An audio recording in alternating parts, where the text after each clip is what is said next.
Hello students, welcome to the online classes of Ambition Study Center. We were studying chapter number 8 cell biology and biotechnology. In that chapter हमने क्या क्या देखा था बेटा उस chapter में? लास्ट क्लास तक हम कवर कर चुके थे बेटा. आई थिंक क्लोनिंग तक हमने कवर कर लिया था. हमने स्टेम सेल्स देखा है, स्टेम सेल्स के यूजेस देखे, फिर हमने बायोटेक्नोलॉजी क्या होता है वो उसके बेनिफिट्स और बायोटेक्नोलॉजी के एप्लीकेशंस हम पढ़ रहे थे बेटा, जिसमें से सबसे पहले हमने क्रॉप्स में क्या एप्लीकेशन, जहाँ पे हमने hybrid seeds, genetically modified crops and biofertilizers वगैरह देखा था. आफ्टर दैट हमने ह्यूमन हेल्थ में हम पढ़ रहे थे एप्लीकेशंस क्या है उसके, और ह्यूमन हेल्थ वाला पार्ट हमने कल कवर कर लिया था बेटा, और एनिमल हस्बेंड्री वाला था जिसमें वैक्सीन प्रोडक्शन और जीन थेरेपी, क्लोनिंग, ये सब हम कल के क्लास तक देख चुके हैं. ओके, सो नेक्स्ट जो एप्लीकेशन है बेटा बायोटेक्नोलॉजी का, it is in the preparation of industrial products. Industrial products के प्रिपरेशन में, और उसी को वाइट बायोटेक्नोलॉजी ऐसा भी कहा जाता है. ओके, वाइट बायोटेक्नोलॉजी भी कहा जाता है. सो उसमें क्या आ जाता है बेटा, various industrial chemicals can be produced through less expensive processes. जो भी इंडस्ट्री में जो केमिकल्स लगते हैं, ये हम पिछले चैप्टर में माइक्रोबायोलॉजी वाले चैप्टर में भी डिस्कस कर चुके हैं बेटा, कि बहुत सारे जो लेदर इंडस्ट्री है, जो टेक्सटाइल इंडस्ट्री है, जो पेपर इंडस्ट्री है, वहाँ पे बहुत सारे केमिकल्स वगैरह लगते हैं, और वो सारी प्रोसेसेस जो होती है वो बहुत एक्सपेंसिव होती है, केमिकल बनाने की जो प्रोसेस है. तो इसीलिए with the help of microorganisms, with the help of some bacterias, हम ये जो केमिकल्स है इंडस्ट्रीज में लगने वाले केमिकल्स, वो भी बेटा हम लोग माइक्रोबियल प्रोसेसेस के थ्रू, यानी माइक्रो ऑर्गेनिजम्स की मदद से हम बना सकते हैं. Best example is alcohol. हमने देखा है alcohol it is a chemical, और बहुत सारे इंडस्ट्री में लगता ही है बेटा केमिकल, या इंडस्ट्रियल प्रोडक्ट्स, या इंडस्ट्री में जो प्रोडक्शन हो रहा है अल्कोहल का, वो करते बेटा हम ईस्ट के मदद से, सैकेरोमाइसिस सेरेवेसिस, तो वो भी आ जाएगा आपका इंडस्ट्रियल प्रोडक्ट्स वाले पार्ट में. Okay, next is environment and biotechnology. Biotechnology का यूज़ एनवायरनमेंट के बचाव के लिए, प्रिजर्वेशन के लिए कैसे हम कर सकते हैं बेटा. ओके, सो यही पार्ट हम थोड़ा सा वहाँ पे भी देख चुके हैं. कहाँ? 7th चैप्टर में माइक्रोबायोलॉजी वाले चैप्टर भी हम पढ़ चुके हैं बेटा. वहाँ पे हमने देखा है कि किस तरीके से अलग अलग माइक्रो ऑर्गेनिजम्स की मदद से हम पोल्यूशन कंट्रोल वगैरह कर सकते हैं. सेम चीज़ यहाँ पे बेटा, थोड़े से और एक दो माइक्रो ऑर्गेनिज्म हमको यहाँ पे ज़्यादा देखना है, बट वही चीज़ है. हमने ये जो माइक्रो ऑर्गेनिज्म से एक नई माइक्रो ऑर्गेनिजम्स का एक नया यूज़ पता लगाया कि उसके मदद से हम पोल्यूशन कंट्रोल भी कर सकते हैं, तो वो भी बायोटेक्नोलॉजी में ही आ जाएगा. ओके, सो अभी हमने देखा था जैसे कंपोस्ट प्रोडक्शन या सॉलिड वेस्ट और सीवेज का ट्रीटमेंट हम कर रहे थे, है ना, और वहाँ से कंपोस्ट या मैन्योर प्रोड्यूस कर रहे थे बेटा. Okay, so what will happen if this sewage is release in water bodies. अगर जो सीवेज होता है, जो हमारे घर के टॉयलेट से जो वेस्ट जनरेट होता है, okay, so it contains organic material. उसमें बहुत ज़्यादा अमाउंट में ऑर्गेनिक मटेरियल यानी कार्बन कंपाउंड्स प्रेजेंट होता है बेटा. ओके, इफ ऐसा ही सीवेज अगर हमने वाटर बॉडीज़ में या रिवर वगैरह में छोड़ दिया, रिलीज कर दिया, तो क्या होगा बेटा, वो सीवेज में, वो वेस्ट मटेरियल में ऑर्गेनिक मटेरियल है. अब ऑर्गेनिक मटेरियल है तो ऑब्वियसली उसका क्या होगा, उसका ब्रेकडाउन होगा. ब्रेकडाउन जो प्रोसेस से होगा वो कहता है ऑक्सीडेशन. उसका ऑक्सीडेशन होगा तभी वो ब्रेकडाउन होता है ना. याद करो थोड़ा सा रेस्पिरेशन, वहाँ पे भी ऑक्सीजन कंबाइन हो रहा है, ऑक्सीजन के मदद से ही हो रहा है ना, एरोबिक रेस्पिरेशन वगैरह सेम चीज़. अगर सीवेज जिसमें ऑर्गेनिक मटेरियल है उसको हमने रिवर में रिलीज कर दिया, तो क्या होगा, इट गेट्स ऑक्सीडाइज्ड. वो जो सीवेज है उसमें जो ऑर्गेनिक मटेरियल है उसका बेटा ऑक्सीडेशन होगा, क्योंकि उसका ब्रेकडाउन हो रहा है. ब्रेकडाउन मतलब ही ऑक्सीडेशन. ऑक्सीजन के साथ कंबाइन होकर जो कार्बन है वो CO2 बन के निकल जाएगा, इसका मतलब ही ब्रेकडाउन. ओके, सो उसके लिए जो वाटर में डिजॉल्व ऑक्सीजन है बेटा वो यूज़ होगा, है ना, वाटर में डिजॉल्व ऑक्सीजन यूज़ होगा. तो उसके वजह से क्या होगा, वाटर में जो डिजॉल्व ऑक्सीजन है उसका लेवल कम होता चला जाएगा. उसका जो लेवल है वो कम होता चला जाएगा. हमने क्या बोला है, सीवेज में ऑर्गेनिक मटेरियल प्रेजेंट है, ऐसा सीवेज हमने डायरेक्टली वाटर में डाल दिया, रिवर में छोड़ दिया, तो क्या होगा, वो जब सीवेज का ऑक्सीडेशन होगा, वो ऑर्गेनिक मटेरियल का ऑक्सीडेशन होगा, तो ऑक्सीडेशन हो रहा है, उसके लिए ऑक्सीजन लगेगा। वाटर में ऑक्सीजन कौन सा रहेगा, डिजॉल्व फॉर्म में। अब ये ऑक्सीजन अगर वो सीवेज को ऑक्सीडाइज करने में यूज हो जा रहा है, तो वाटर में जो डिजॉल्व ऑक्सीजन है उसकी मात्रा और भी कम हो जाएगी, और जब ऐसा होगा बेटा तो वहाँ की एक्वाटिक लाइफ के लिए पर्याप्त मात्रा में ऑक्सीजन अवेलेबल रहेगा क्या, no, there will be no sufficient oxygen, okay. और एक्वाटिक लाइफ जो है वो बहुत डिस्टर्ब हो जाएगी, प्रॉपरली वहाँ पे नहीं जिंदा रह पाएंगे बेटा एक्वाटिक एनिमल्स और प्लांट्स।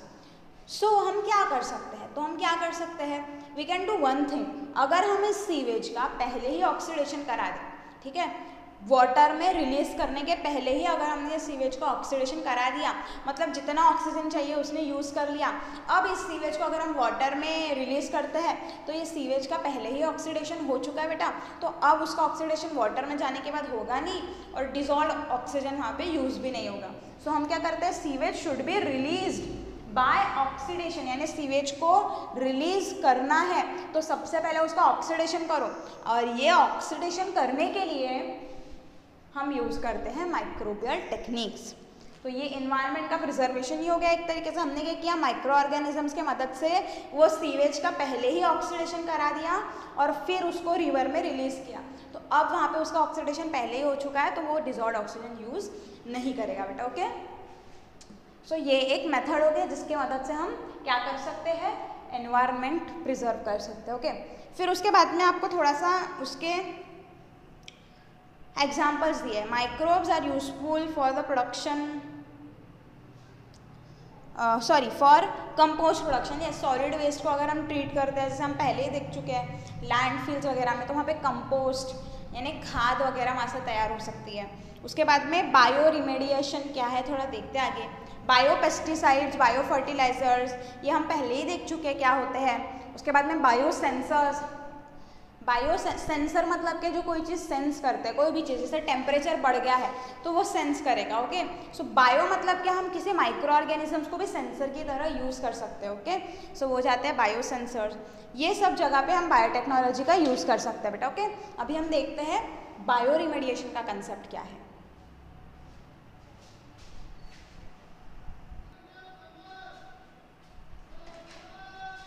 ओके, अभी देखते हो बेटा बायो रिमेडिएशन का मतलब क्या है, मैंने बोर्ड पे लिखा नहीं है, लेकिन आपको पेज नंबर 96 पर डेफिनेशन दी हुई है बायो रिमेडिएशन की, मैं रीड करती हूँ, ठीक है। Bio remediation means either absorption और destruction of toxic chemicals and harmful pollutants with the help of plant and micro organisms.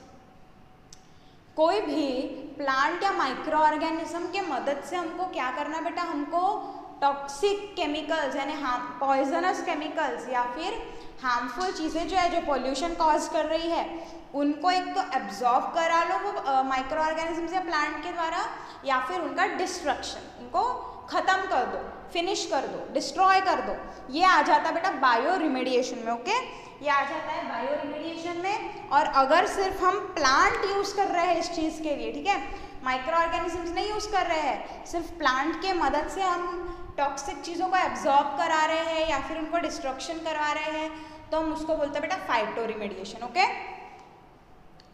क्या बोलेंगे उसको, phyto remediation, phyto stands for plant, okay. Now यहाँ पे हमको कुछ एग्जाम्पल्स दिए हुए हैं बायो रिमेडिएशन के। सबसे पहले तो जो सुडोमोनास होते हैं, सुडोमोनास के स्पीशीज का यूज़ किया जाता है हाइड्रोकार्बन और ऑयल, इसको क्लीन करने के लिए। हम पिछले चैप्टर में भी देख चुके हैं बेटा, ऑयल स्पिल्स वगैरह जब हो जाते हैं तब हमें सुडोमोनास को यूज़ कर सकते हैं, क्योंकि ये इन दोनों को क्या करता है, क्लियर कर देता है।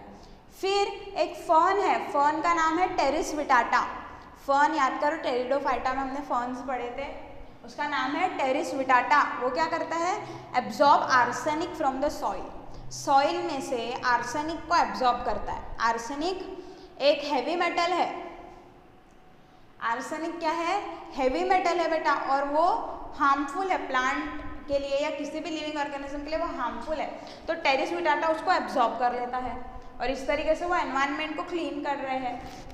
फिर इंडियन मस्टर्ड जो होता है, मस्टर्ड का प्लांट, राई या सरसों जिसको बोलते हैं, तो अगर वो मॉडिफाइड वेराइटी अगर हम ले मस्टर्ड की तो वो सेलेनियम को एब्जॉर्ब करते हैं। सेलेनियम भी एक एलिमेंट है, ओके। सनफ्लावर यूरेनियम और आर्सेनिक को एब्जॉर्ब करता है। फिर डाइनोकोकस रेडियोड्यूरांस एक बैक्टीरिया है, डाइनोकोकस रेडियोड्यूरांस, ये क्या करता है बेटा, this bacteria is resistant to radiation, मतलब इसके ऊपर में रेडिएशन का कोई भी असर पड़ता नहीं है। रेडिएशन की जो होती है ना, रेडिएशन हार्मफुल, उसका कोई भी उस पर असर पड़ता नहीं है। तो अगर हम इसके एक जेनेटिकली मॉडिफाइड वेराइटी ले तो वो क्या करता है बेटा, वो एब्जॉर्ब करता है रेडिएशन, वो रेडिएशन को एब्जॉर्ब करने का काम करता है। फिर कुछ ग्रास है, grasses like alpha alpha, clover and राई, ये यूज़ किए जाते हैं फाइटो रेमेडिएशन के लिए, okay. This can be use for phyto remediation. तो ये हो गया हमारा एनवायरमेंट एंड बायोटेक्नोलॉजी। अभी हम आगे का देखते हैं।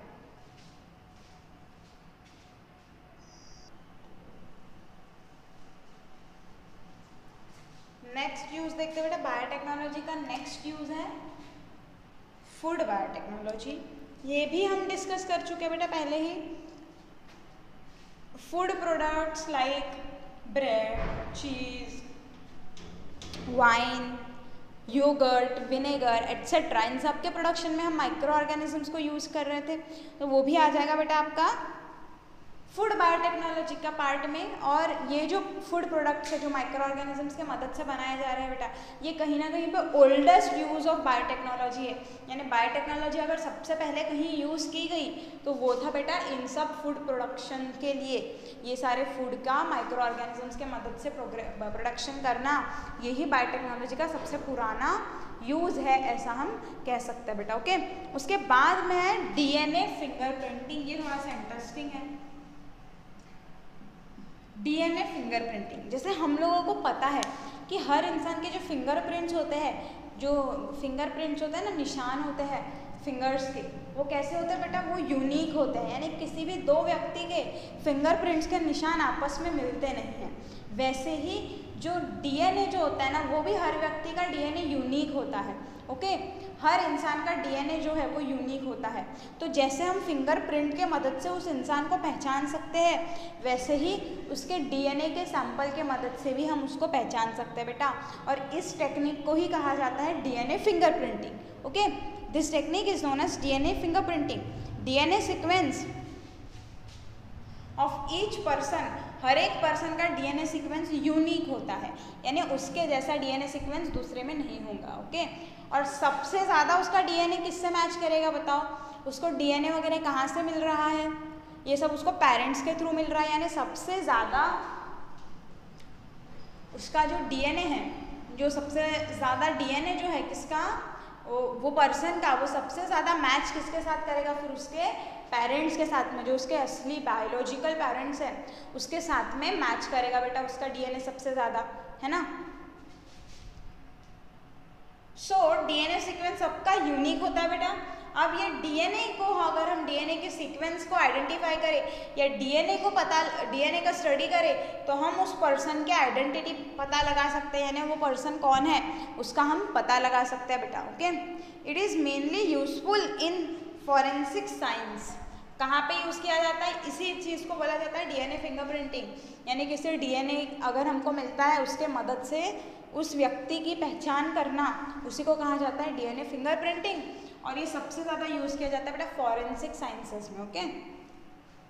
CID में देखा होगा आपने, CID में जो फॉरेंसिक डिपार्टमेंट होता है ना, वो लोग क्या करते हैं वहाँ पे, क्राइम सीन जो है, जहाँ पे भी कोई क्राइम हुआ है वहाँ पे अगर वो क्रिमिनल का अगर थोड़ा सा भी कोई भी पार्ट मिल जाए तो वो पार्ट मिल जाए तो उसमें सेल होगा और सेल में DNA होगा।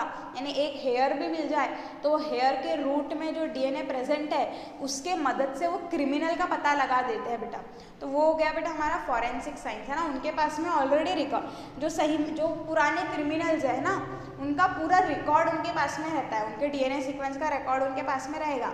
और फिर क्या करेंगे वो, या फिर वो किसी भी पर्सन का DNA सैंपल लेंगे और जो क्राइम सीन पे जो DNA मिला है उसको मैच करके देखेंगे। अगर दोनों DNA मैच हो गया मतलब वही क्रिमिनल है, वही उसकी आइडेंटिटी है ना। तो इस तरीके से हम उस चीज़ के लिए DNA फिंगरप्रिंटिंग का यूज़ कर सकते हैं।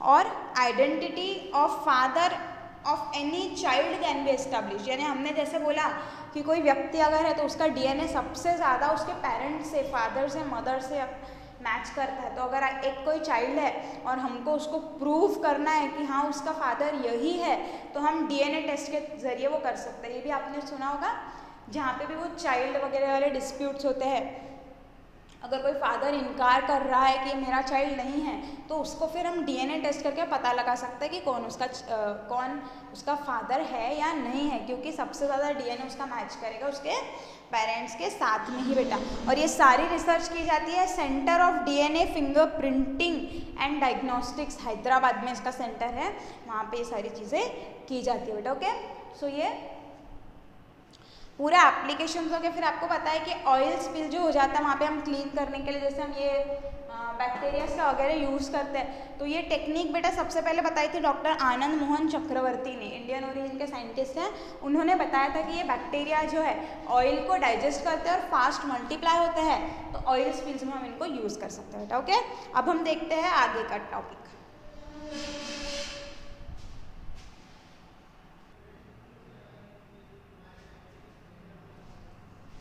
सो बेटा अभी हमने ये सारे एप्लीकेशंस कंप्लीट कर लिए हैं, बायोटेक्नोलॉजी के एप्लीकेशंस हम अच्छी तरीके से देख चुके हैं। अभी हम देखेंगे बेटा important stages in agricultural development, यानी किस तरीके से एग्रीकल्चर डेवलप हुआ है इंडिया में और एग्रीकल्चर से जुड़ी हुई फील्ड्स, उसके बारे में हमको स्टडी करना और कहाँ कहाँ पे बायोटेक्नोलॉजी का मदद वहाँ पे लिया गया है वो सभी हमको देखना बेटा। तो उसमें सबसे पहला आ जाता है green revolution. First of all, we need to study green revolution. Okay, we need to study green revolution. Green revolution is related to crop. ठीक है, फूड से रिलेटेड ही है बेटा कहीं ना कहीं हमारा ग्रीन रिवॉल्यूशन। देखो क्या हुआ है, पॉपुलेशन एक्सप्लोजन 20th सेंचुरी जो 20वीं सदी थी उसके शुरुआत में क्या हुआ, पॉपुलेशन बहुत ज़्यादा बढ़ने लगा कंट्रीज़ में। अब पॉपुलेशन बढ़ रहा है लेकिन जो लैंड है, जो एग्रीकल्चरल फील्ड्स है अंडर कल्टीवेशन, वो तो उतनी ही है। तो क्या हुआ, उसको कंज्यूम करने वाले, फूड को खाने वाले व्यक्ति बढ़ते जा रहे हैं और बहुत तेज़ी से बढ़ रहे हैं, लेकिन एग्रीकल्चर के अंडर में जितना लैंड आता है वो तो उतना ही है बेटा।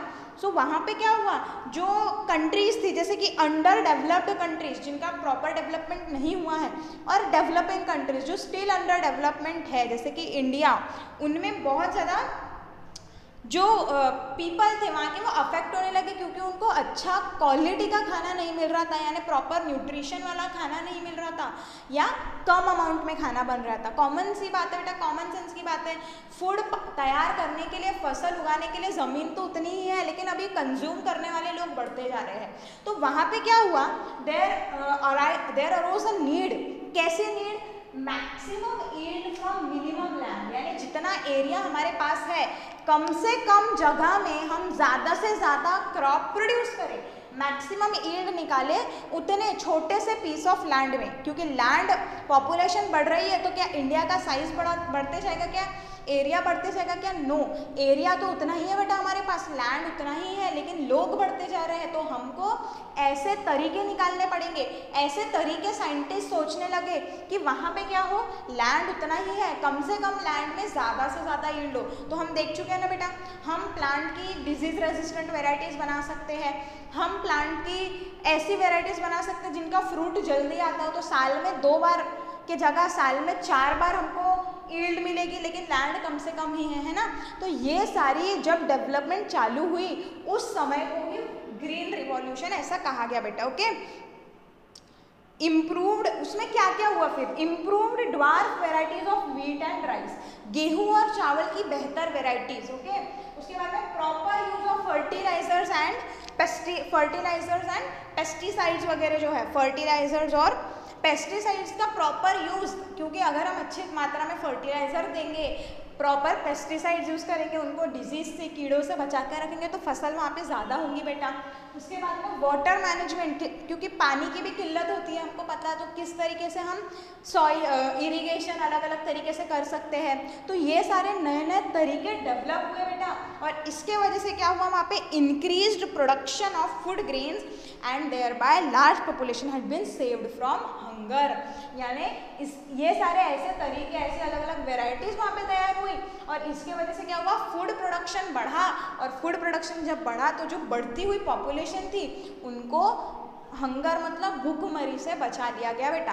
तो यही आ गया हमारा इसमें ग्रीन रिवॉल्यूशन में। उसमें देखो डॉक्टर नॉर्मन बोरलॉग और डॉक्टर एम.एस. स्वामीनाथन, इन्होंने बहुत बड़े कंट्रीब्यूशन किए हैं ग्रीन रिवॉल्यूशन में, बहुत बड़ा इनका हाथ है बेटा। समझ में आ गया, जब पॉपुलेशन बढ़ी तो पॉपुलेशन की फूड रिक्वायरमेंट्स बढ़ेगी, तो उसको पूरा करने के लिए ये सारे तरीके, नई वेराइटीज़, अच्छे से वाटर का इरिगेशन, पेस्टिसाइड्स, फर्टिलाइजर्स का यूज़ करना, ताकि फूड प्रोडक्शन भी बढ़े और सारी जनता का पेट अच्छे से भर सके, वो आ जाता है बेटा हमारा ग्रीन रिवॉल्यूशन में। तो उसके लिए हमको रिसर्च लैबोरेटरीज लगेंगी बेटा, है ना, we will need research laboratories.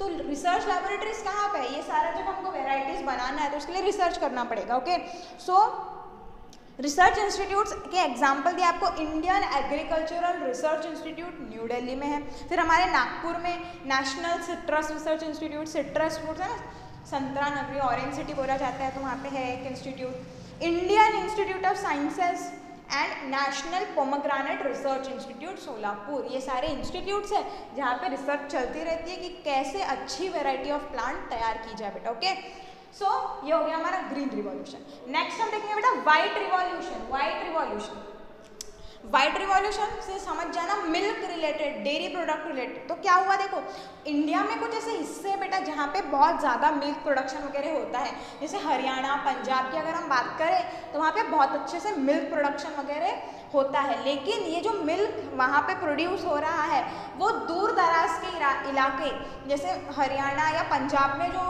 Milk produce हो रहा है वो आसाम या दूसरे एरियाज तक पहुँचाना और उनकी रिक्वायरमेंट्स फुलफिल करना ये पॉसिबल नहीं हो पा रहा था बेटा, उतना वो सफिशेंट नहीं था।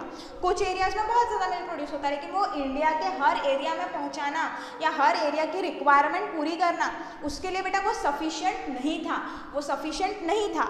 सो क्या हुआ फिर, जो डॉक्टर वर्गीस कुरियन ने प्रूव किया, क्या प्रूव किया कि बाय यूजिंग बायोटेक्नोलॉजी, बायोटेक्नोलॉजी की अगर हम मदद लेते हैं तो जो डेयरी इंडस्ट्री है उसको पहले कैसे अलाइड बिजनेस माना जाता था। अलाइड बिजनेस मतलब किसी के साथ में हम वो कर रहे हैं, मतलब एग्रीकल्चर के साथ में डेयरी इंडस्ट्री, यानी जो हम एनिमल हस्बेंड्री को जैसे हम मानते हैं ना, अलाइड बिजनेस है, यानी एक सप्लीमेंट्री, उसके साथ में वो किया जाता है। लेकिन वो डॉक्टर वर्गीस कुरियन ने बताया कि नहीं, अगर हम बायोटेक्नोलॉजी की मदद लें तो डेयरी इंडस्ट्री हम एक मेन स्ट्रीम बिजनेस के जैसे परफॉर्म कर सकते हैं, यानी वो मेन बिजनेस के जैसे में हम डेयरी प्रोडक्शन कर सकते हैं बेटा। ओके, सो उसमें क्या आ जाता है, मिल्क एंड डेयरी इंडस्ट्री, और उसमें आ जाता बेटा सेल्फ सफिशिएंसी अचीव करना। सेल्फ सफिशिएंसी मतलब इंडिया को जितना भी डेयरी प्रोडक्ट की ज़रूरत है, जितने भी मिल्क प्रोडक्ट्स की ज़रूरत है, वो इंडिया खुद प्रोड्यूस करे, वो सेल्फ सफिशिएंसी लेकर आना, वही हो गया बेटा वाइट रिवॉल्यूशन। जिसमें मूवमेंट ऑफ आनंद, आनंद जो गुजरात है ना, जहाँ पे अमूल की फैक्ट्रीज वगैरह भी है, ये बहुत मतलब ऐसे इंडस्ट्रीज एस्टैब्लिश की गई अमूल। और हम देखते हैं बहुत सारे डेयरी इंडस्ट्री है जो सिर्फ और सिर्फ dairy products, milk related products को मेन बिजनेस के जैसे में करती है, लेकिन पहले इसको अलाइड बिजनेस के जैसे में देखा जाता था, यानी साथ में जो हम कर देते हैं ना एक्स्ट्रा इनकम के लिए, उसके जैसे देखा जाता था। लेकिन बताया कि अगर हम एक्सपेरिमेंट्स परफॉर्म करें क्वालिटी कंट्रोल को लेकर, है ना, यानी क्वालिटी ऑफ मिल्क प्रोडक्ट बनी हुई रहे, न्यू प्रोडक्ट्स मिल्क के डेवलप करें, नए नए प्रिजर्वेशन टेक्निक। अब मिल्क हमको पता है मिल्क और मिल्क प्रोडक्ट जल्दी ख़राब हो जाते हैं, तो उनको प्रिजर्वेशन कैसे किया जाए, ये सारी टेक्निक्स जो है उनको रिलेटेड एक्सपेरिमेंट परफॉर्म किए गए बेटा। ओके, सो ये आ जाएगा वाइट रिवॉल्यूशन में। समझ में आया, वाइट रिवॉल्यूशन मतलब सेल्फ सफिशिएंसी लेकर आना डेयरी इंडस्ट्री में, वो हो गया वाइट रिवॉल्यूशन। उसके बाद में blue revolution. Blue revolution is related with production of useful aquatic animals, production of useful aquatic animals, okay, जिसे को एक्वाटिक एनिमल्स का प्रोडक्शन करना, यूजफुल एक्वाटिक एनिमल्स का प्रोडक्शन करना, उसको एक हम कह देंगे ब्लू रिवॉल्यूशन। अब देखो ईस्ट एशियन कंट्रीज जो है उनके यहाँ पे ना फार्म पॉन्ड का कंसेप्ट होता है, फार्म पे पॉन्ड्स बनाते हैं, ऐसे छोटे छोटे पॉन्ड्स, और उसमें फिश वगैरह को पालते हैं। ओके, फिश वगैरह को पाला जाता है वहाँ पे। Now very common, but people जो है वो सिर्फ फिश और श्रिम्प्स भी क्या है, ये एक तरीके का सी फूड ही है बेटा, सी फूड ही है, प्रॉन्स जैसा ही होता होते हैं लेकिन छोटे छोटे होते हैं, ओके। तो ये मतलब फूड के तौर पे यूज़ किया जाता है। तो सिर्फ फिश और श्रिम्प ही वो नहीं प्रोड्यूस करते थे, but other aquatic plants and animals, दूसरे एक्वाटिक प्लांट्स और साथ ही साथ एनिमल्स का भी कल्टीवेशन वो करने लगे, सिर्फ फिश का नहीं, और उसका भी कल्टीवेशन वो करने लगे, ओके। और क्यों कर रहे हैं? बिकॉज एक्वाटिक प्लांट्स और एनिमल्स के बहुत अलग अलग यूजेस होते हैं बेटा। इसके लिए उन्होंने सोचा कि सिर्फ फिशेस और सिर्फ मतलब जो चीज़ फूड के जैसे यूज़ की जाती है, सिर्फ फिशेस को ही हम कल्टीवेट नहीं करेंगे, इन सब को भी कल्टीवेट करेंगे। यानी बढ़ गया जो एक्वाटिक एनिमल्स वगैरह है उनमें भी, उनके कल्टीवेशन में भी बढ़ोतरी हुई। तो वो आ जाएगा हमारा ब्लू रिवॉल्यूशन में, ठीक है। अब देखो उसके लिए क्या करती है जो गवर्नमेंट है ना, government of India has vowed to increase the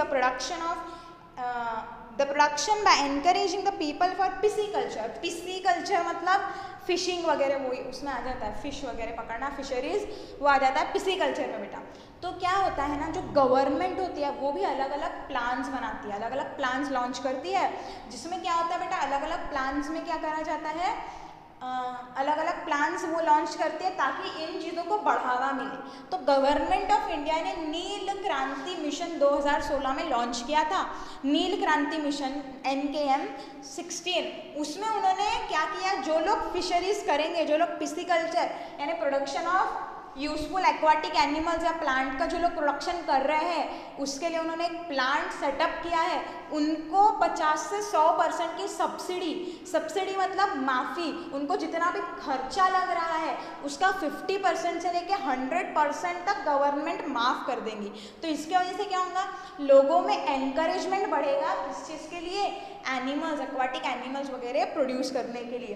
तो वो सब आ जाएगा बेटा हमारा ब्लू रिवॉल्यूशन में। उसके बाद में मराइन और फ्रेश वाटर फिशरी की जाती है लार्ज स्केल पे, हमको पता ही है। फ्रेश वाटर में भी फिशेस वगैरह पकड़ी जाती है एंड मराइन वाटर में भी, ओके, सीज ओशन में भी। And there are some fresh water fishes like rohu, catla and other fishery products like shrimp and वो जो बड़े बड़े लॉबस्टर्स होते हैं are being cultivated, cultured on large scale. Cultured का मतलब क्या, उनको वहीं पे ग्रो किया जाता है, यानी वहाँ पे फिश की फिशिंग करने की जगह अगर हम एक एरिया तैयार करें, एक वाटर बॉडी तैयार किए जहाँ पे फिशेस की नंबर हम बढ़ा रहे हैं, उसके बाद में लॉबस्टर वगैरह ये सारा सी फूड है, ओके, सी फूड है, तो इसका कल्चर भी बढ़ा और इसका कल्टीवेशन बढ़ा और वो सब जो आ गया वो आ गया हमारे ब्लू रिवॉल्यूशन वाले पार्ट में बेटा, ओके। सो ये हो गया हमारा blue revolution. Green revolution, white revolution, blue revolution. Green revolution, revolution मतलब क्या, क्रांति, मतलब किस तरीके से क्रॉप प्रोडक्शन बढ़ा, वो आ जाएगा ग्रीन रिवॉल्यूशन में। मिल्क प्रोडक्शन किस तरीके से बढ़ा, उसमें क्या क्या चीज़ें की गई, यहाँ पे क्या क्या चीज़ें की गई, वो मिल्क से अगर देखें तो वो व्हाइट रिवॉल्यूशन। अगर हम एक्वाटिक एनिमल्स और प्लांट के कल्टिवेशन में बढ़ावे की बात करें तो वो आ जाएगा बेटा ब्लू रिवॉल्यूशन, ओके। सो ये सारा हो गया है। उसके बाद में एक टॉपिक हमको दिया है फर्टिलाइजर्स के बारे में। हमको पता है फर्टिलाइजर्स दो तरीके के होते हैं, एक होता है केमिकल फर्टिलाइजर और एक होता है organic fertilizer, okay. There is one chemical fertilizer and then there is organic fertiliser.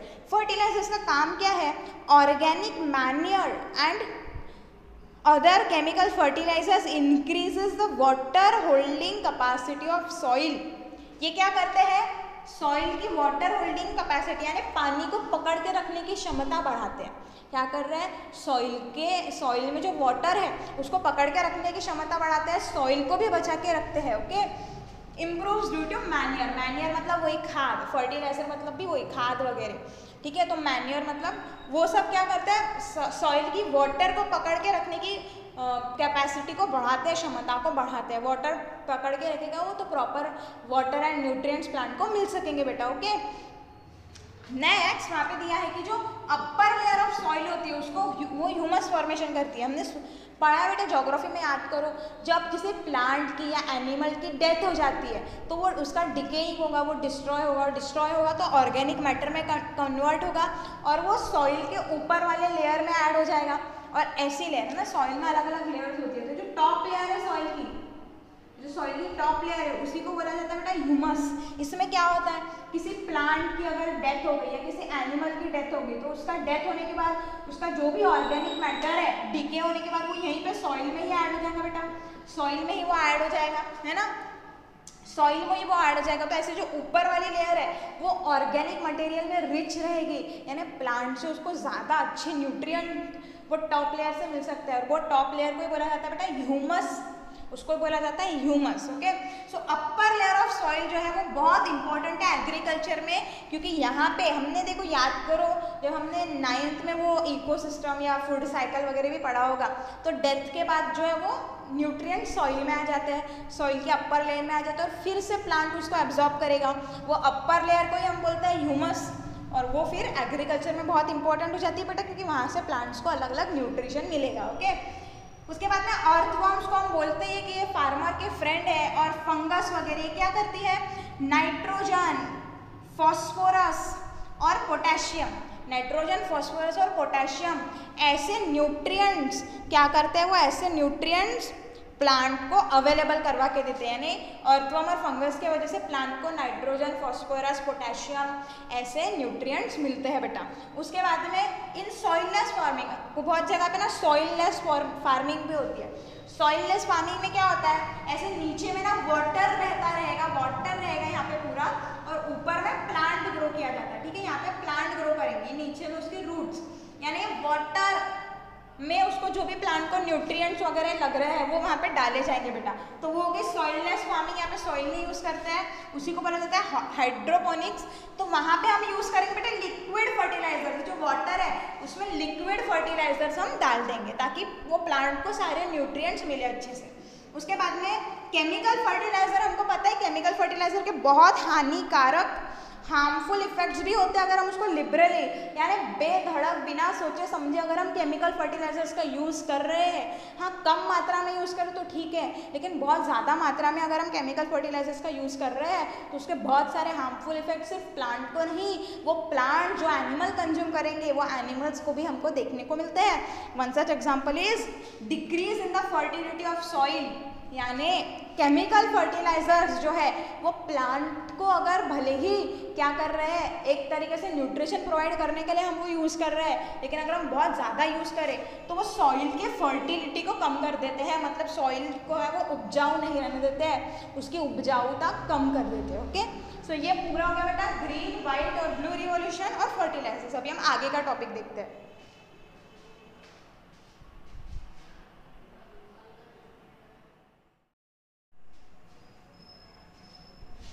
ठीक है बेटा, ये पूरे रिवॉल्यूशन हमने पढ़ा और हमने थोड़ा सा रोल देखा है अभी फर्टिलाइजर्स का। अभी जो छोटे छोटे टॉपिक्स है कुछ हमको पेज नंबर 98 और 99 पे दिए हैं वो मैं डिस्कस करती हूँ, कुछ बहुत टफ नहीं है इसलिए मैंने बोर्ड पे लिखा नहीं है बेटा। ओके, सो सबसे पहले हमको इंसेक्टिसाइड्स के बारे में बताया है। इंसेक्टिसाइड्स मतलब क्या बेटा, ऐसे कुछ केमिकल्स जो इंसेक्ट्स को किल करने के लिए फार्मर्स यूज़ करते हैं अपने फील्ड में। ओके बेटा, सो क्या होता है, प्लांट्स की नेचुरल इम्यूनिटी तो होती है, जैसे ह्यूमन बींग्स की इम्यूनिटी है ऐसे प्लांट्स की भी इम्यूनिटी होती है, लेकिन फिर भी उनको कोई डिजीज़ हो जाते हैं। या उसके अलावा देखो बहुत सारे बर्ड्स होते हैं, इंसेक्टिवोरस बर्ड्स होते हैं जो इंसेक्ट को खाते हैं, फ्रॉग्स होते हैं जो इंसेक्ट को खाते हैं, यानी वो एक तरीके से फार्मर को हेल्प ही कर रहे हैं। अगर वो इंसेक्ट्स को खा लेते हैं तो फिर वो इंसेक्ट जो है वो प्लांट को नुकसान नहीं पहुंचा पाएंगे। लेकिन इफ़ अगर इससे भी काम नहीं बन रहा है तो फिर जो फार्मर्स है वो क्या करते हैं बेटा, they use some chemicals, they use some chemical insecticides and this chemicals are very poisonous. ये बहुत पॉइजनस होता है बेटा। एग्जाम्पल वहाँ पे दिया हुआ है, DDT, मैलाथायोन, क्लोरोपाइरीफोस, है ना, ये बहुत सारे केमिकल्स है, ये केमिकल केमिकल पेस्टिसाइड्स है। इनके छिड़काव से वो कीड़े तो मर जाते हैं, इंसेक्ट्स तो मर जाते हैं बेटा, लेकिन प्लांट में वो केमिकल इंसेक्टिसाइड्स रह जाते हैं। धोने पे भी वो प्रॉपरली वॉश करने पे भी वो निकलते नहीं है, और क्या होगा बेटा, वो फूड वेब में एंटर कर जाएंगे, क्योंकि वो प्लांट्स कोई एनिमल्स जो वो प्लांट्स को कंज्यूम करेंगे, इस तरीके से वो क्या होंगे, वो फूड वेब में, फूड चेन में एंटर हो जाएंगे, और एक प्लांट से यानी प्राइमरी कंज्यूमर से सेकेंडरी, है ना, इस तरीके से वो ट्रांसफ़र होकर ह्यूमन बींग्स तक भी पहुंच जाएंगे बेटा, और बहुत ज़्यादा घातक बीमारियां ये कॉज करते हैं। अगर आपने सुना भी होगा जो क्या बोलते हैं फार्मर्स वगैरह, इफ दे कमिट सुसाइड तो क्या करते हैं बेटा, वो ये केमिकल्स खा के ही सुसाइड कमिट कर लेते हैं। तो सोचो ये केमिकल्स किसी की जान भी ले सकते हैं। तो ऐसे केमिकल केमिकल इंसेक्टिसाइड्स के ये सारे नुकसान है बेटा। ओके, तो फिर ये जो केमिकल के यूज़ करने की वजह से इतने सारे घातक वहाँ पे बीमारियाँ वगैरह हो रही है, तो उसके अगेंस्ट में ना एक नया कंसेप्ट आया है. That concept is about organic farming. बहुत बार हमने सुना होगा ऑर्गेनिक फूड, ऑर्गेनिक फार्मिंग के बारे में. Okay, so what is this organic farming? Organic farming का सिंपल मतलब बेटा जहाँ पे हम किसी भी तरीके का केमिकल यूज़ नहीं कर रहे. No chemical fertilizers, no chemical insecticides, ना इंसेक्टिसाइड्स ना फर्टिलाइजर्स, कोई भी हम केमिकल यूज़ नहीं कर रहे हैं. Okay, organic farming is a buzzword and products are available. क्योंकि मतलब बज़वर्ड मतलब जो देखो वो ऑर्गेनिक फूड, ऑर्गेनिक फार्मिंग की बात कर रहा है, और इसकी रिक्वायरमेंट भी बढ़ रही है. आजकल लोग जो है वो केमिकल से उगाए हुए प्लांट्स, फ्रूट्स नहीं यूज़ करना चाहते, नहीं खाना चाहते. वो ऑर्गेनिक फूड चाह रहे हैं जिनको ऑर्गेनिकली ग्रो किया हो, तो उसकी डिमांड भी बढ़ रही है. तो ये ज़्यादा प्रैक्टिस में लेकर आ रहे हैं फार्मर्स. केमिकल फर्टिलाइजर्स और पेस्टिसाइड्स जो है वो बहुत ज़्यादा अमाउंट में बहुत ज़्यादा यूज़ किए जाते थे, और ये पॉइजनस साबित होता है प्लांट से. फिर वो हमको पता है फूड चेन में एंटर करेंगे और ह्यूमन बींग्स तक भी पहुंच जाएंगे, है ना, थ्रू फूड एंड वाटर. और उनके हार्मफुल इफेक्ट्स देखने को मिलते हैं ह्यूमन पे भी और एनवायरनमेंट पे भी. ओके, क्या बहुत सारे केमिकल्स की वजह से देखो कैंसर जैसी बड़ी बड़ी बीमारियाँ भी हो सकती है. This big and harmful diseases can also take place by the use of such chemical fertilizers या chemical insecticides. ह्यूमन बींग के बॉडी तक वो कहीं ना कहीं पहुंच जाएंगे. सॉइल में अगर वो गिर गया तो वाटर के थ्रू, है ना, सॉइल से जो वाटर होके गुजरेगा, या सॉइल और ये प्लांट्स के जरिए वो पहुंच ही जाएंगे बेटा.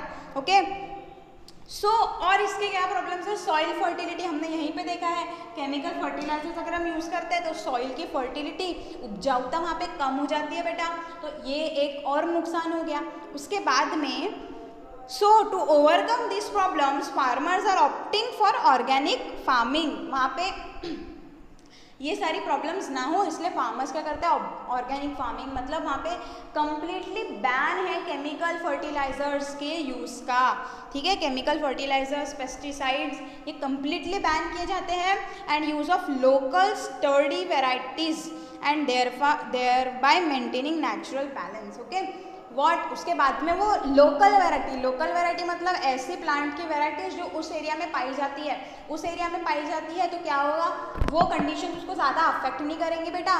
वो जोग्राफिकल कंडीशंस में वो अच्छे से ग्रो कर पाएगा वो प्लांट. इफ़ अगर हम जैसा मैं बोल रही हूँ महाबलेश्वर में ग्रो होने वाला प्लांट को लेके आ रहे हैं और उसकी खेती नागपुर में कर रहे हैं, तो वो लोकल वेराइटी नहीं हो गई, वो यहाँ पे अच्छे से नहीं पनप पाएगी. इसीलिए लोकल वैरायटी यूज़ करो जो ये एटमॉस्फेयर में, ये कंडीशंस में अच्छे से ग्रो हो सकती है. वो लोकल वेराइटीज़ है जो वहाँ पे पाई जाती है, वही वेराइटी वहाँ यूज़ की जाती है बेटा. Okay, so this is a welcome decision. मतलब सब लोग इसका बहुत बढ़ावा दे रहे हैं और आजकल हर कोई ऑर्गेनिक फूड ही पसंद करता है. कोई नहीं चाहता है कि उसके बॉडी में इतने हार्मफुल केमिकल्स एंटर हो, है ना.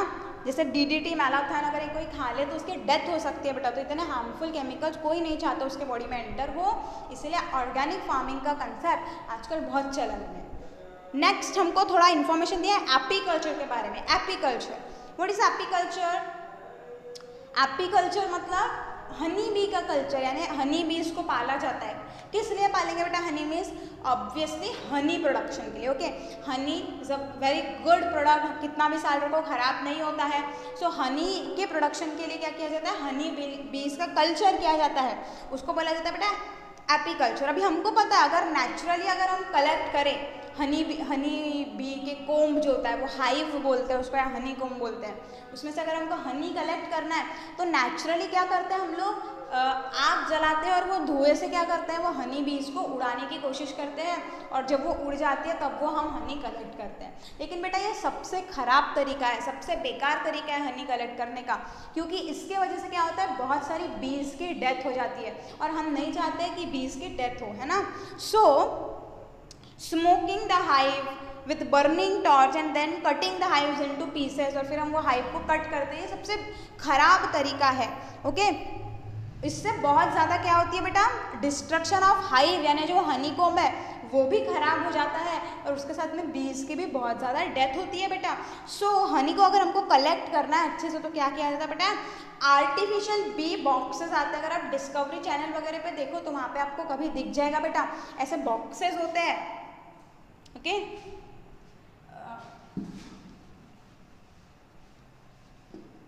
इस तरीके के बॉक्सेस होते हैं, ओके, और ये बॉक्सेस में ना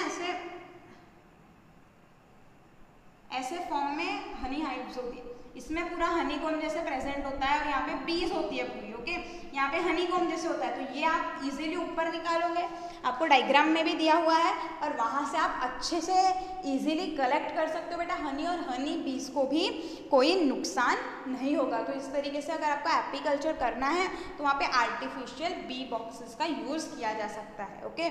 नेक्स्ट हमको दिया है cultivation of medicinal plants. Medicinal plants के कल्टीवेशन के बारे में, ओके। अब हमको पता है इंडिया में जो है, इंडिया में प्लांट्स को बहुत ही कल्चर के साथ में, ट्रेडिशन के साथ में जोड़ दिया गया है। इंडिया में हर एक के घर में आपको तुलसी का पौधा मिल जाएगा, उनको एक भगवान का, गॉड का दर्जा दे दिया, यानी इंडिया में बहुत हमेशा से ही प्लांट्स को बहुत इम्पोर्टेंस दी गई है। और हमको पता है कि आयुर्वेदा जो इंडिया का एक रिच, क्या बोलेंगे हम, रिच लेगेसी है इंडिया की, आयुर्वेदा, उसमें तो मेडिसिनल प्लांट्स का ही यूज़ किया जाता है। मेडिसिनल प्लांट्स मतलब क्या, ऐसे प्लांट्स जिनका कुछ न कुछ मेडिसिनल इम्पोर्टेंस हो। जैसे अगर हमको सर्दी वगैरह हो जाती है तो हम तुलसी के लीव्स लेके थोड़ा टी वगैरह में डाल देते हैं, तो उसके कहीं ना कहीं पे मेडिसिनल उसके यूजेस हैं, मेडिसिनल प्रॉपर्टीज़ वो टी के प्लांट में होती है बेटा। सो इंडिया में बहुत बायोडाइवर्सिटी भी है। बायोडाइवर्सिटी हम पढ़ चुके हैं, there are millions and crores of species of plants on earth, और अर्थ पे भी और इंडिया में भी बहुत ज़्यादा बायोडाइवर्सिटी यानी विविध तरीके के प्लांट्स और एनिमल्स हमको देखने को मिलते हैं बेटा। Indian citizens have established humble and strong relation with the nature. India के लोग नेचर से एक बहुत ही स्ट्रॉन्ग रिलेशन रखते हैं, क्योंकि कल्चर में, इंडिया के ट्रेडिशन में ही ये सब सिखाया जाता है। उसके बाद में we have a great tradition of Ayurveda that cures the disease with the help of natural sources. Ayurveda में जो भी मेडिसिन यूज़ की जाती है वो नेचुरल सोर्सेज यानी प्लांट्स या एनिमल्स से ही डिराइव की हुई रहती है बेटा। अब क्या हुआ, मेडिसिनल प्लांट्स जो अर्लियर क्या किए जाते थे, फॉरेस्ट में ग्रो होते हैं जनरली, और फॉरेस्ट से लेकर आए जाते थे, कलेक्टेड फ्रॉम द फॉरेस्ट। लेकिन विथ टाइम क्या हुआ, ये फॉरेस्ट कटने लगे बेटा,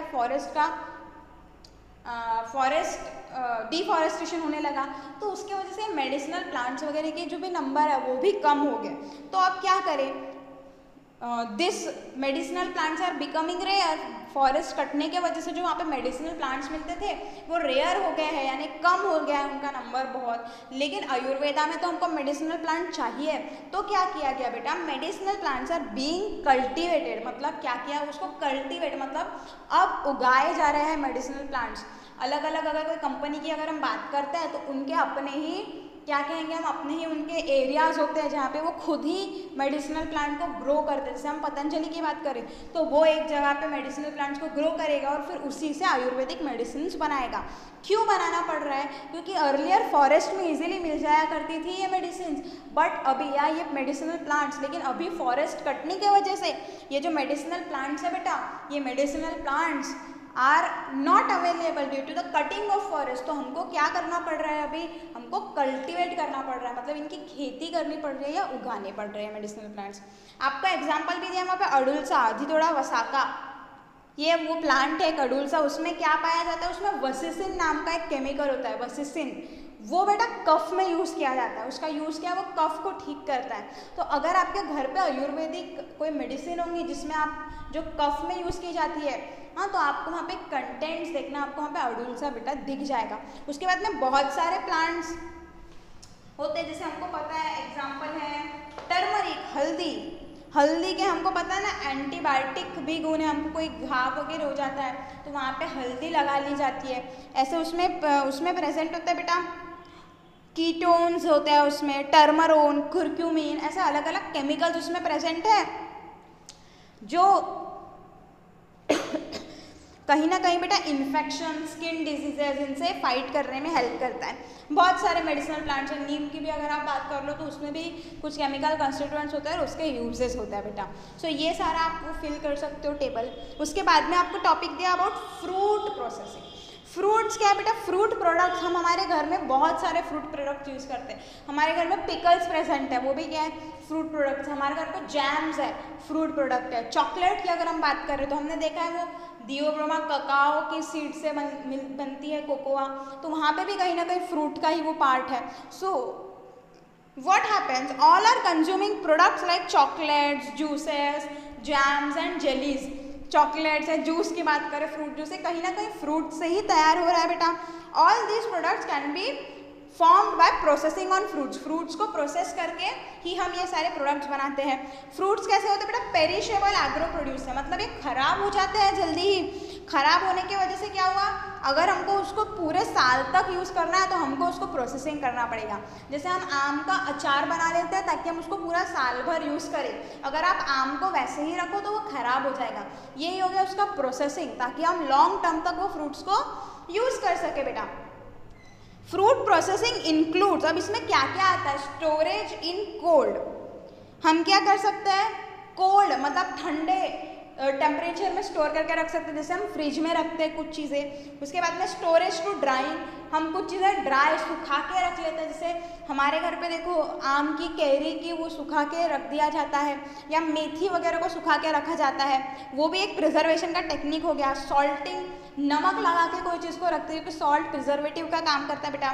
एयर टाइट कंटेनर्स में रखते हैं. ये सारे तरीके से हम क्या कर सकते हैं? फ्रूट्स के अलग अलग प्रोडक्ट्स बना के उसको स्टोर करके रख सकते हैं. प्रिपेयरिंग मुरब्बाज है ना, अचार, पिकल्स, मुरब्बा बनाते हैं. इवापोरेटिंग मतलब उसका वाटर उसमें से निकाल दो. इवापोरेट करो मतलब वाटर को निकाल दो और फिर उसको हम स्टोर करके रख सकते हैं बेटा.